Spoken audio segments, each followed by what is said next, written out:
Selamat datang kembali dalam kelas pendidikan agama Kristen. Kali ini kita akan melanjutkan pembahasan mengenai apa alasan logis lain yang dapat mendukung keberadaan Allah.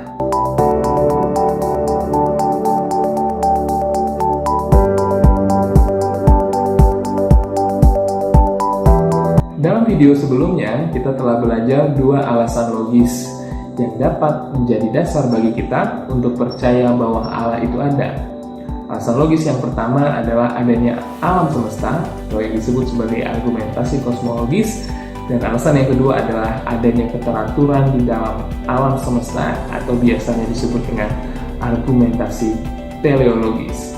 Lalu, apalagi alasan logis yang dapat menjadi dasar buat kita percaya bahwa Allah itu ada?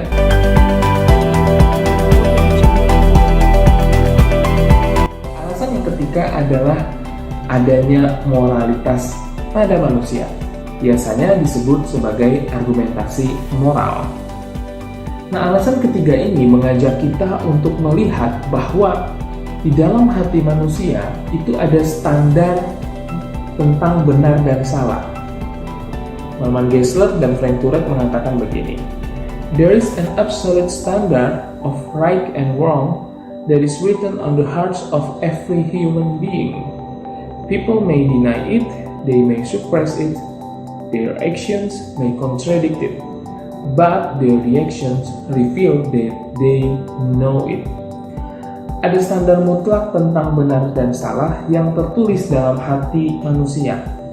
Orang mungkin menyangkalnya, mereka mungkin menekannya, tindakan mereka mungkin bertentangan, tetapi reaksi mereka menunjukkan bahwa mereka mengetahuinya.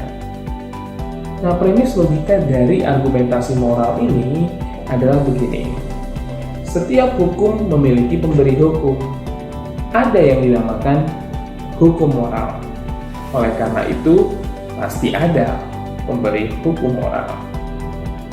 Argumen ini mengajak kita berpikir bahwa pada dasarnya manusia itu memiliki kesadaran tentang apa yang benar dan apa yang salah, atau sering disebut sebagai kesadaran moralitas.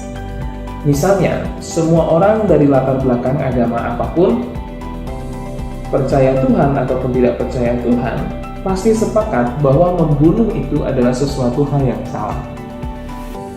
Atau contoh lain, ketika terjadi ketidakadilan pada masyarakat atau individu tertentu, orang-orang akan sepakat bahwa ketidakadilan itu adalah sesuatu yang salah. Nah, pertanyaannya, dari mana rasa keadilan moral ini berasal? Apabila manusia hanya makhluk biologis, mengapa ia memiliki suatu rasa tanggung jawab moral dalam dirinya? Ada seorang novelis Rusia yang mengatakan, "If God doesn't exist, everything is permissible." Pernyataan itu betul. Kalau Tuhan nggak ada, berarti nggak ada standar moral. Kalau Tuhan nggak ada, harusnya manusia itu nggak punya kesadaran moral tentang keadilan, belas kasihan, dan juga kebenaran. Nah, tetapi realita di dalam dunia ini menunjukkan kalau manusia itu ternyata punya kesadaran moral. Entah disadari atau tidak, disangkali atau tidak, ditekan atau tidak, jelas sekali manusia punya kesadaran moral. Dari mana kesadaran moral itu berasal? Alkitab dengan jelas mencatatnya, yaitu ketika Allah menciptakan manusia segambar dan serupa dengan dirinya. Ada atribut-atribut Allah, sifat-sifat Allah yang melekat pada diri manusia. Ketika Allah menciptakan manusia itu segambar dan serupa dengan dirinya, manusia punya standar tentang apa yang benar dan apa yang salah, dan itu terletak di dalam hati nurani yang Allah ciptakan pada manusia.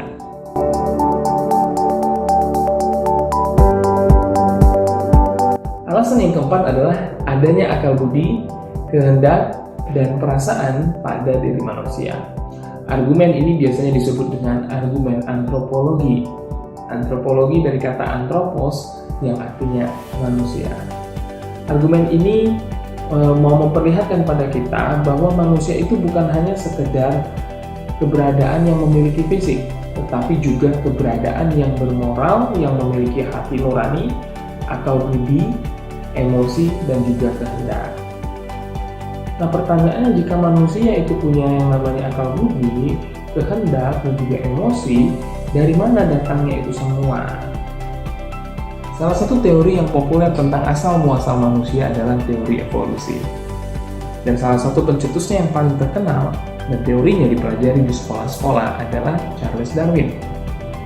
Nah, teori evolusi menunjukkan bahwa hewan, tumbuhan, dan juga manusia itu merupakan hasil perkembangan dari evolusi makhluk-makhluk hidup yang berbentuk lebih sederhana. Bermula dari adanya satu atau beberapa bentuk makhluk hidup yang sangat sederhana pada awal kehidupan di bumi yang secara perlahan-lahan berkembang menjadi berbagai spesies organisme. Nah, masalah utama dari teori evolusi bukanlah terletak pada kera yang kemudian berevolusi menjadi manusia, tetapi pada penjelasan tentang kehidupan pertama. Dari mana kehidupan pertama itu berasal? Teori evolusi kimia menurut Harold Urey menyatakan bahwa pada suatu saat atmosfer bumi ini kaya akan molekul zat seperti metana, uap air, amonia, dan karbon dioksida yang semuanya berbentuk uap. Karena adanya pengaruh energi radiasi sinar kosmis serta aliran listrik halilintar, terjadilah reaksi di antara zat-zat tersebut dan menghasilkan zat-zat hidup. Teori evolusi kimia dari Urey tersebut biasa dikenal dengan teori Urey. Nah, teori ini sering dipakai untuk menjelaskan kehidupan pertama tercipta atau kehidupan pertama menjadi ada. Menurut Urey, zat hidup yang pertama kali terbentuk mempunyai susunan menyerupai virus saat ini. Zat hidup tersebut selama berjuta-juta tahun mengalami perkembangan menjadi berbagai jenis makhluk hidup. Argumen logis yang bisa kita kemukakan terhadap teori seperti ini adalah manusia yang ada hari ini adalah makhluk yang kompleks. Manusia bukan hanya makhluk biologis, tetapi juga makhluk yang memiliki intelijensi, emosi, kehendak, dan juga kesadaran moral. Bagaimana mungkin senyawa kimia yang tidak hidup bisa menghadirkan makhluk hidup yang sangat kompleks? Itu sangat tidak masuk akal. Selain itu, kita juga perlu mengingat bahwa teori evolusi itu didasarkan pada seleksi alam. Makhluk hidup yang mampu bertahan terhadap perubahan lingkungan dan beradaptasi terhadap perubahan tersebut kemudian disebut telah mengalami evolusi pada dirinya. Terdapat perubahan secara fisik seperti contoh yang terkenal tentang evolusi adalah jerapah. Bahwa pada awalnya ada jerapah yang berleher pendek dan ada yang berleher panjang. Namun karena seleksi alam, maka jerapah berleher panjang yang bertahan hidup, sedangkan yang berleher pendek tidak bisa. Yang kita perlu ingat di sini adalah bahwa contoh dan bukti yang dipakai oleh teori evolusi adalah contoh makhluk hidup yang masih di dalam satu genus atau family dalam istilah biologi. Itulah yang biasanya dikenal sebagai evolusi mikro. Sedangkan kita tidak pernah menemukan bukti atau contoh dari evolusi makro, yaitu makhluk hidup yang berevolusi keluar dari genusnya atau family-nya. Contoh lain yang bisa saya jelaskan adalah bakteri. Ketika ada bakteri yang bertahan hidup terhadap antibiotik dan bakteri tersebut berkembang, kelompok bakteri yang bertahan itu kemudian kebal terhadap antibiotik tersebut.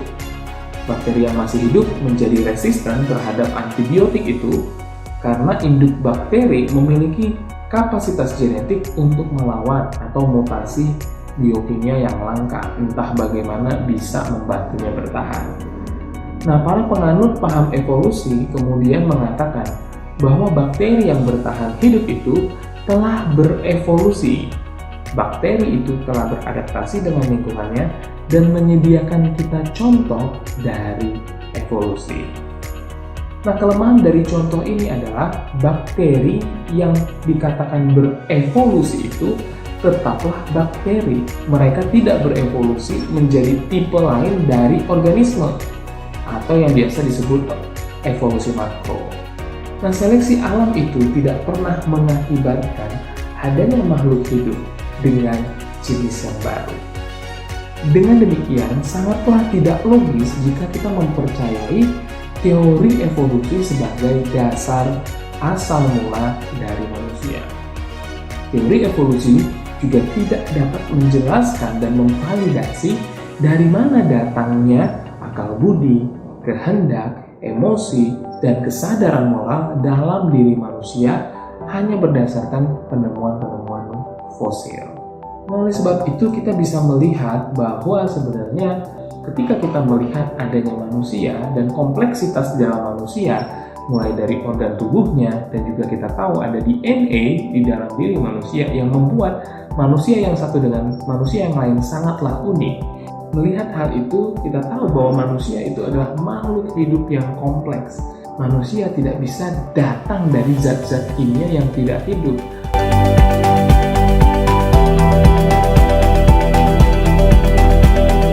Seorang teolog bernama Lewis Sperry Chafer mengatakan, ada gambaran filosofis dan moral dalam diri manusia yang dapat ditelusuri ke belakang untuk menemukan asal mulanya dalam alam.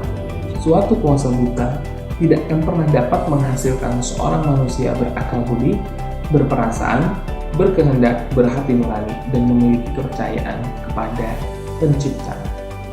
Nah, Alkitab dengan jelas menunjukkan bahwa manusia itu diciptakan oleh Allah dalam gambar dan rupa Allah. Dan dapat menemukan di dalam Alkitab bahwa itulah yang menjadi alasan kenapa manusia punya akal budi, emosi, kehendak, dan kesadaran moral. Karena Allah menciptakan manusia dengan menaruh atribut-atributnya di dalam diri manusia. Ini memberikan alasan yang logis bagi kita untuk mempercayai bahwa manusia itu berasal dan diciptakan oleh Allah. Jadi kita telah belajar bahwa ada alasan-alasan logis yang dapat menjadi dasar bagi kita untuk mempercayai Allah itu ada. Alasan itu adalah adanya alam semesta atau argumentasi kosmologi, adanya keteraturan dalam alam semesta atau argumentasi teleologis, adanya kesadaran moral pada manusia atau argumentasi moral, adanya akal budi, emosi, kehendak pada manusia atau argumen antropologi. Argumen-argumen ini membantu kita untuk berpikir secara rasional bahwa Allah adalah penyebab di balik itu semua. Ia adalah pencipta dan Ia adalah perancang. Alasan-alasan itu harusnya membuat kita menyadari bahwa kita tidak bisa memungkiri keberadaan Allah. Allah itu ada dan Allah memperhatikan bagaimana kita hidup.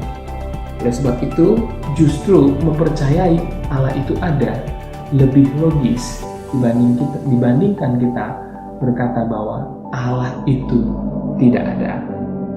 Kebenaran ini seharusnya mengubah hidup kita. Jika Allah itu ada, berarti hari ini Dia ada bersama dengan kita. Dia memperhatikan apa yang kita lakukan, dan Dia akan meminta pertanggungjawaban jawab atas kehidupan yang kita lakukan. Demikian pelajaran kali ini. Semoga semakin kita mengenal Allah, semakin kita mengasihinya lewat hidup kita. God bless you all.